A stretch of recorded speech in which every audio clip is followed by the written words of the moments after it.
Hey there, Chip Nellinger with Blue Reef. Wanted to give you guys a feel for how we got to where we're at currently with Blue Reef and how our current risk management programs and thought process came about. And I think to do that, you have to go way, way back here in history. I grew up in a very small town of about 800 people. I grew up on a family farm. We raised corn, beans, also raised hogs. We were in north central Illinois, a couple hours southwest of Chicago. Very, very hard work. I'm glad I experienced that. Got a great work ethic to carry me through for the rest of my life, as many of you did that work on the farm or came from the farm. And back then, it was a lot harder than it is today. It wasn't round bales and confinement sheds that are a little bit easier. It was raising hogs out on pastures, out in the field, on concrete lots in barns, grinding feed every day, baling hay and straw to put up for bedding and feed supplement. It was backbreaking work. Again, I'm glad I came from that. But at the time, as I got into high school, I really asked myself, do I really want to do this for the next 50 years? Now, obviously, technology changed. In hindsight, it would have gotten better. But I really kind of became more interested on the financial side. And here's what happened. The day that you move hogs, load them into a trailer, sort out with the ones that are the appropriate weight, sort them out of different pens, load them on a trailer. That is a very stressful day. That is a high emotion day because hogs don't move where you want them to move. It's very difficult. Tempers flare. It gets a little bit interesting on hog moving day, as many of you in the livestock world are highly aware. But as we got those hogs loaded, we took a sigh of relief. We took a big swig of water from the thermos, and we drove them about 30 miles to a town that had a hog buying station. And it was very interesting because on the way, we had an AM radio there in the old white Ford, and a lot of times it was tuned to WGN radio. And we saw, or we heard, Max Armstrong and Orion Samuelson giving the market report from the floor of the Chicago Board of Trade, talking about corn and beans were up this much, down that much. Hogs are up this much, down this much. So you load the hogs up, you take them to town, you sell them that day. They give you a check. You bring it back to the farm. I really kind of got hooked on that, hey, this is real life. This is something that I'm kind of interested in because these market prices fluctuate day by day. From the time we loaded them up to the time we sent them, got to the town where the hog buying station was, prices might have changed, right?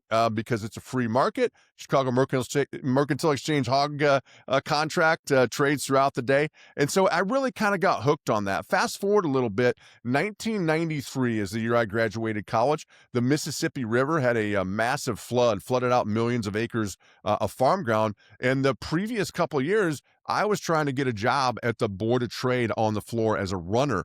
The markets were so quiet and dead, no one needed any help. The corn market moved a half to 3/4 of a cent a day. It had a yearly range of 20 cents. Now that's a day's move. 20 to 25 cents would be a big day. That was the entire year back in the late 80s, early 90s. Right place, right time. As I graduated college in the spring of 1993, our farm was only about 2.5 hours outside of Chicago, even though we were in the middle of nowhere, and it felt like we were in the middle of nowhere. Just a couple hour drive got you into the big city where, the heart of the financial world was when it relates to farming. It set the price for corn, beans, wheat, hogs, cattle. Chicago exchanges were really the lifeblood of the farming community and really where the prices were set. So I was hooked on that, trying to get a job there after taking a tour of the floor of the Board of Trade when I was a senior in high school. And as luck would have it, right place, right time, I got to be able to get a job for a Chicago Board of Trade member, being a phone clerk, and then starting as a runner, then as a phone clerk. I worked for them for 4 years. And that's really how I kind of got into the risk management world. kind of learned the cash grain trade there. They did a lot of commercial grain business, but it still goes back to the farm. And so fast forward here, 30 plus years later, I really kind of, as I went through my career, really kind of focused on the farmer. And at first, what I learned was probably the wrong way to do business. A lot of brokers out there at the time were just calling farmers up, having them open futures accounts, and more of a speculation tool than as a true risk management tool. If you think corn's going up today, let's buy some calls, let's get long this market. Really had no bearing on what that farmer had out in the field, what their cost of production was. And it really kind of left a bad taste in my mouth, leading me to believe there's a better way to do this. Farmers need a plan of attack. They need an individualized risk management plan because no two farmers are the same. No plan should be the same. There's lots of different tools out there, futures, options, crop insurance, and then now within the last few years here, LRP. So coming full circle, we take a hands-on approach and customize our recommendations that we use to and give to our consulting customers. That really kind of, in my opinion, sets us a little bit apart from a lot of the other companies out here. Now, to do that, you can't do that with 1,000 customers. We're a very boutique, unique niche firm because you can only do that with a smaller set of customers because it takes more time talking to each customer and customizing a risk management plan. So right now, as we've come full circle, we've put a big splash in the LRP market. We offer a lot of consulting on the risk management side to cattle feedlots, cow-calf operations, cattle backgrounding operations. A few years ago, they changed the LRP contract. That's an insurance contract. And it really fell right in line with what we were doing already. We were giving consulting individualized advice on how to best manage price risk from a cattle producer standpoint.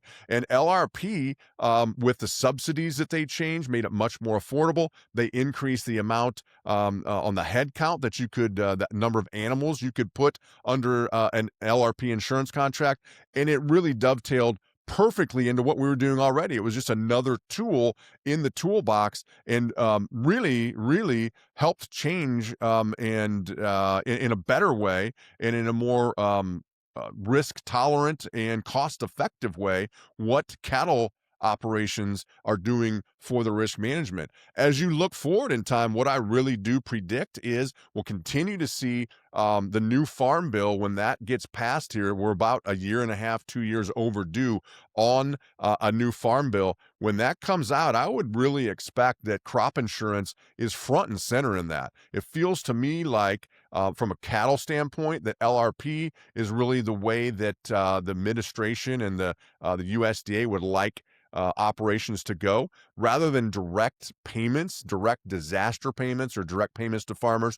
It appears to me like subsidies could be increased, making crop insurance and LRP insurance cheaper to the producer, a better backstop of risk management, maybe higher percentage floor levels underneath that. There's still going to be futures and options. There's a tool and a reason to use those and have those in your toolbox. But the crop insurance side, the LRP side, I think is going to grow by leaps and bounds in participation. And there's going to be a lot of changes. We're going to be at the forefront of that.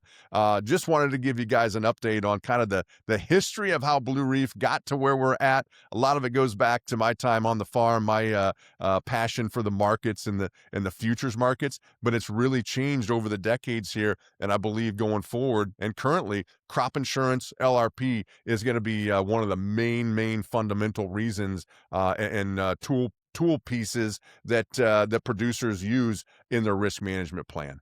If there's any questions, reach out, contact information below. Love to chat with you. Thank you very much.